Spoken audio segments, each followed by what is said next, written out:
एक शाम राजा अकबर अपने प्रिय बीरबल के साथ अपने शाही बगीचे की सैर के लिए निकले। वह बगीचा बहुत ही शानदार था।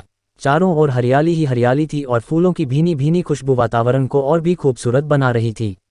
ऐसे में राजा को जाने क्या सूझा कि उन्होंने बीरबल से कहा, बीरबल, हमारा मन है कि इस हरे भरे बगीचे में हम हरे घोड़े में बैठकर घूमें। इसलिए मैं तुम्हें आदेश देता हूं कि तुम 7 दिनों के अंदर हमारे लिए एक हरे घोड़े का इंतजाम करो। वहीं अगर तुम इस आदेश को पूरा करने में असफल रहते हो तो तुम कभी भी मुझे अपनी शक्ल न दिखाना।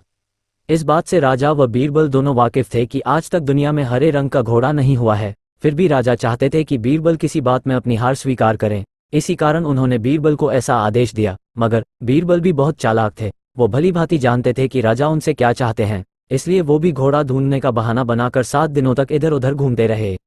8वें दिन बीरबल दरबार में राजा के सामने पहुंचे और बोले, महाराज, आपकी आज्ञा के अनुसार मैंने आपके लिए हरे घोड़े का इंतजाम कर लिया है, मगर उसके मालिक की 2 शर्तें हैं। राजा ने उत्सुकता से दोनों शर्तों के बारे में पूछा। तब बीरबल ने जवाब दिया, पहली शर्त यह है कि उस हरे घोड़े को लाने के लिए आपको स्वयं जाना होगा। राजा इस शर्त के लिए तैयार हो गए।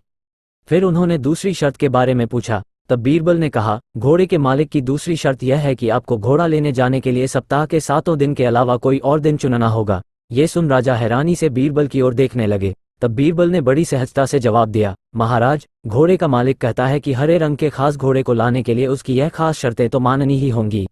राजा अकबर बीरबल की यह चतुराई भरी बात सुनकर खुश हो गए और मान गए कि बीरबल से उसकी हार मनवाना वाकई में बहुत मुश्किल काम है। ये कहानी हमें यह सिखाती है कि सही सूझबूझ और समझदारी के साथ नामुमकिन लगने वाले काम को भी आसानी से किया जा सकता है।